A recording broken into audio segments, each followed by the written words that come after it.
Hello student, today I am going to start exercise 3.1. Okay, तो आज मैं आपकी बुक का थर्ड चैप्टर का 3.1 एक्सरसाइज स्टार्ट करने जा रहा हूँ। उसके पहले क्वेश्चन से स्टार्ट करते हैं, बहुत ईजी है। ओके, तो आप यदि क्वेश्चंस को रीड करो तो क्वेश्चंस में आपको दिया है Aftab tells his daughters. Aftab tells his daughter मतलब आफ्ताब क्या कहता है, अपनी डॉटर से बोलता है 7 years ago मतलब 7 साल पहले I was 7 times as old as you. बोल रहा है फादर मतलब है आफ्ताब अपने डॉटर से कहता है 7 साल पहले मैं तुम्हारी एज का 7 times का हूँ, मतलब 7 गुना, मतलब फादर डॉटर की एज का 7 times था। उसके जस्ट बाद बोलता है आल्सो 3 years फ्रॉम नाउ, मतलब फ्रॉम नाउ मतलब अब से 3 साल बाद। आफ्टर आए नाउ आए तो बाद में लिखते हैं, या हैंस आए तो 3 साल बाद I shall be 3 times as old as you will be, मतलब बोल रहा है 7 साल पहले मैं तुम्हारी एज का 7 गुना रहूँगा और 3 साल बाद में तुम्हारी एज का 3 गुना रहूँगा। ओके, तो हमें इसे रिप्रेजेंट करना है कैसे, algebraically and graphically situations based. तो देखो ग्राफिकल तो मैंने आई थिंक लास्ट वीडियो में बताया था आपको, एल्जेब्रिकल एक मेथड होते हैं बट हमें मेथड तक नहीं जाना अभी, मुझे बस सिचुएशंस को एल्जेब्रिकल शो करना है और बहुत इजी, वो आप जानते हो क्योंकि जो इक्वेशंस होते हैं वेरिएबल फॉर्म में ना, 2 लीनियर इक्वेशन 12 वही आपके एल्जेब्रिकल हैं। तो स्टार्ट करते हैं क्वेश्चन से। तो मुझे ये बताओ, मैं इसको तभी शो कर पाऊँ जब मुझे आफ्ताब और डॉटर की एज पता हो। तो हम इसमें करते हैं आफ्ताब की एज को सपोज कर लेते हैं, डॉटर की भी सपोज कर लेते हैं।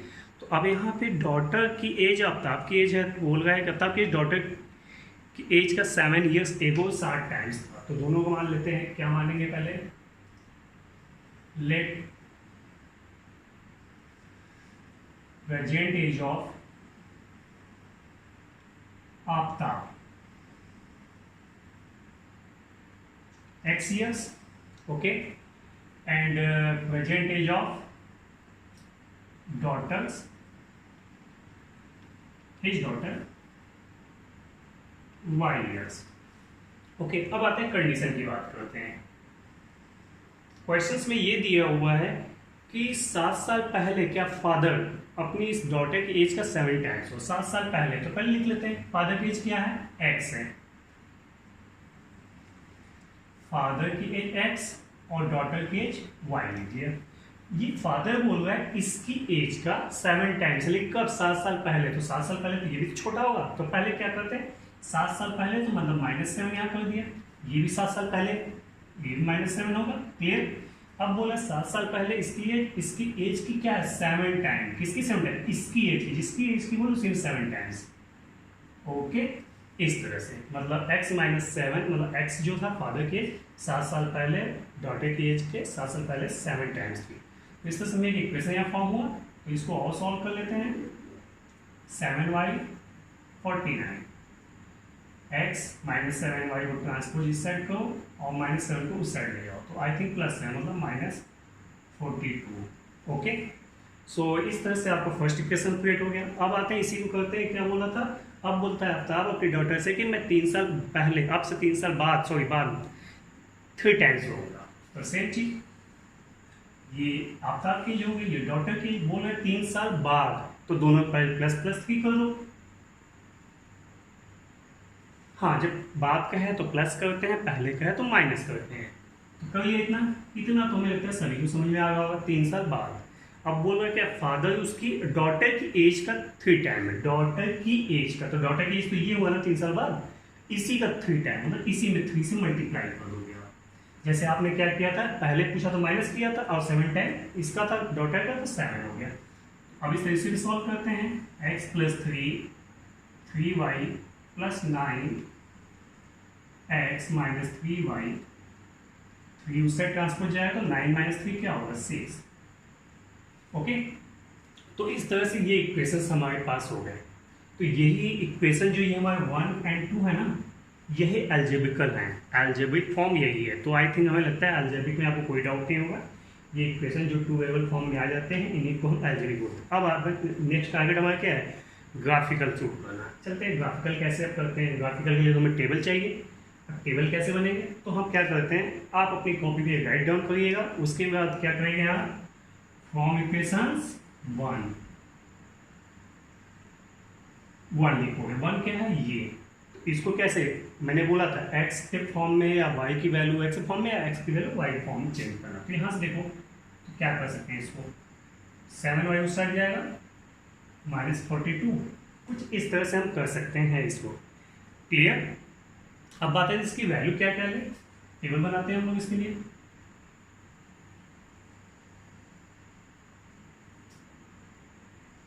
ये x हुआ, ये y हुआ। ओके, अब ऐसी कुछ वैल्यू लीजिए जिससे ये बहुत इजी हो जाए। तो आई थिंक ऐसा क्या वैल्यू लें कि हम लोग के लिए बहुत इजी बन जाए। पहले हम अगर जीरो यहाँ लें, अगर y की वैल्यू जीरो लेंगे तो x की वैल्यू -42 हो जाएगी, बहुत बड़ी वैल्यू हो जाएगी। ऐसा कुछ करते हैं जिससे छोटा हो जाएगी। 7 लेते हैं, तो अगर y की वैल्यू 7 लेते हैं तो 7 यहाँ रखेंगे, 7 से 49 में 42 गया, ये भी 7 हो गया। ठीक है। अब यहाँ पे ऐसा क्या ले कि इससे भी कुछ ऐसी चीजें हैं, कोई एक वैल्यू और लेके देखिए।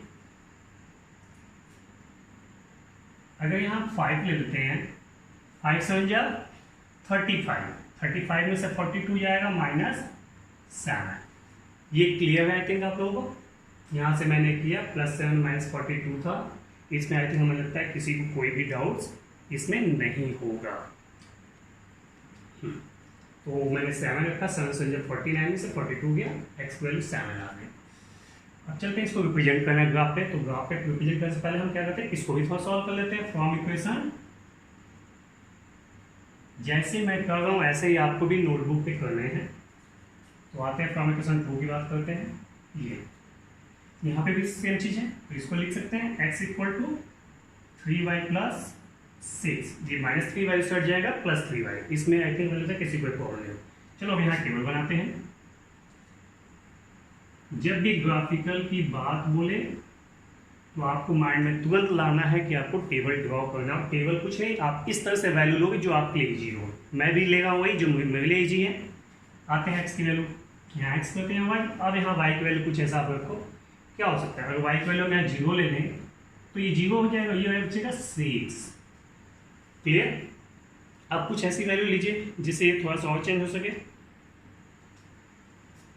अगर यहाँ y की वैल्यू हम 3 लेते हैं, नहीं वैल्यू बहुत बड़ी हो जाएगी, कुछ ऐसा लीजिए छोटा हो जाए।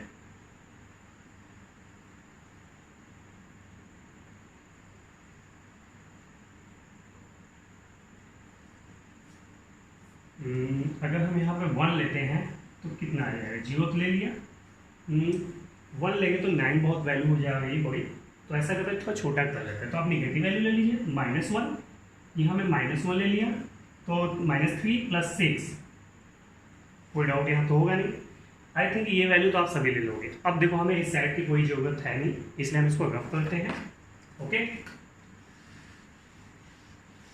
तो आपको एल्जेब्रिकल भी समझ में आ गया होगा। जो इक्वेशन थे उनको एल्जेब्रिक बोलते हैं, और जो ये ग्राफ हम रिप्रेजेंट किए जा रहे हैं इसको ग्राफिकल। अब इसको ग्राफिकल कैसे करेंगे, ये x axis y axis. Okay,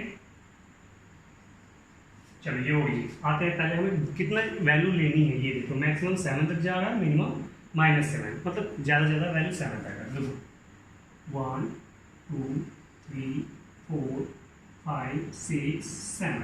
okay, 1 2 3 4 5 6 7, 1 2 3 4 5 6 7, 1 2 3 4 5 6 7, 1 2 3 4 5 6 7। I think यहाँ तक तो आपको क्लियर होगा।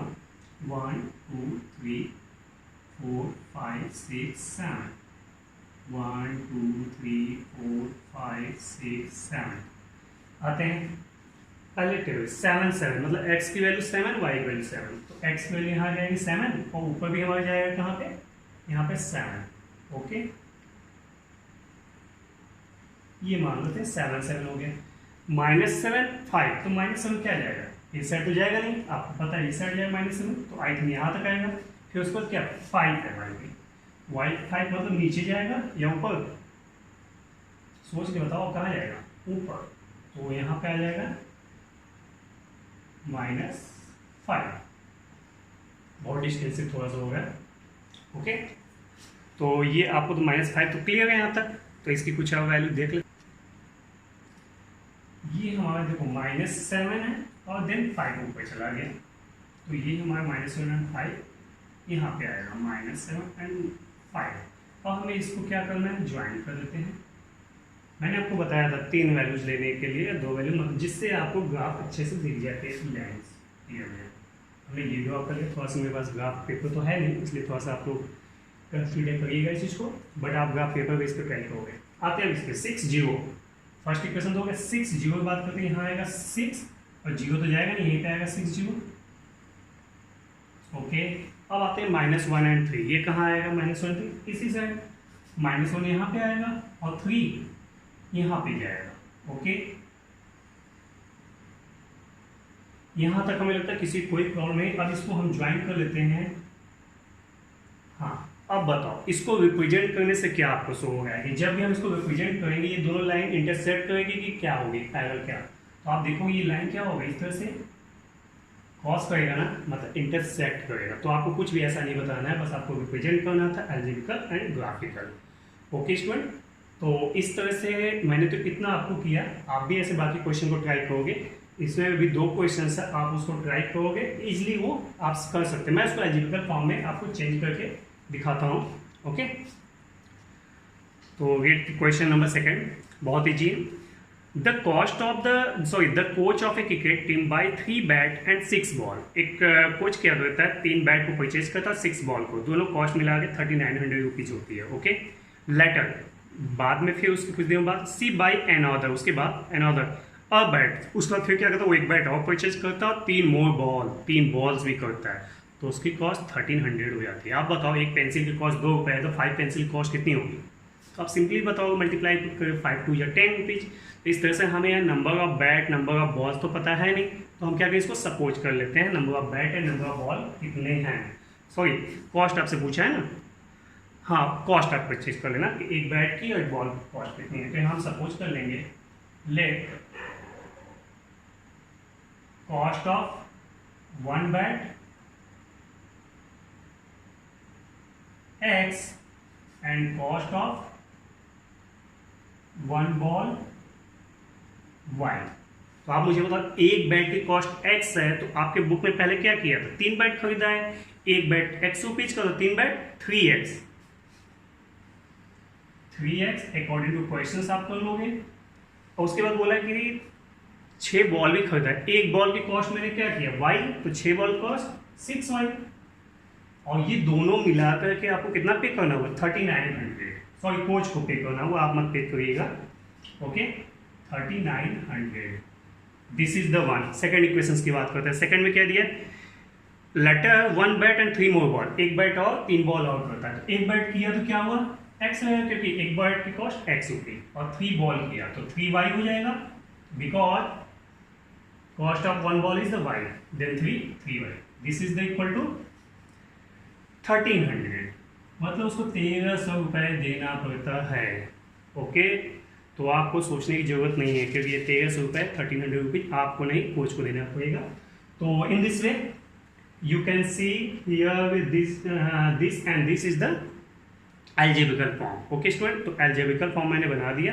अब ग्राफिकल जैसे मैंने बताया था वैसे आप इसको खुद रिप्रेजेंट करोगे। ओके, थर्ड क्वेश्चन की बात करते हैं। यहाँ पे थर्ड क्वेश्चन में आते हैं। थर्ड क्वेश्चन में दिया है क्या, the cost of 2 kg of apple and 1 kg of grapes on a day was found to be 160। बोल रहा है 2 kg एप्पल और 1 kg ग्रेप्स की कॉस्ट दिया है। उसके बाद क्या, एक मंथ के बाद 4 kg Apple and 2 kg grapes का 300 दिया है। रिप्रेजेंट इसे भी आप इजिली कर सकते हो, बस आप करना क्या है, वहाँ पे कॉस्ट आपको कर लेना है, किसका, 1 kg लेट कर लीजिएगा,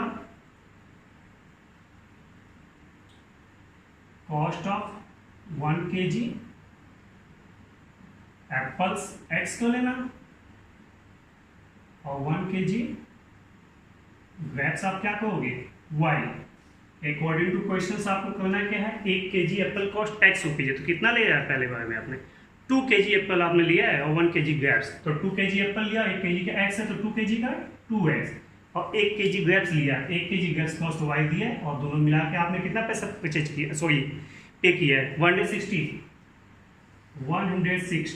ओके। तो 160 रुपीज ये हो गए। और सेकंड की बात करते हैं, सेकंड में क्या किया, 1 मंथ के बाद 4 kg एप्पल्स, तो 1 kg एप्पल कॉस्ट एक्स है, 4 kg का 4 से मल्टीप्लाई कर दो 4x।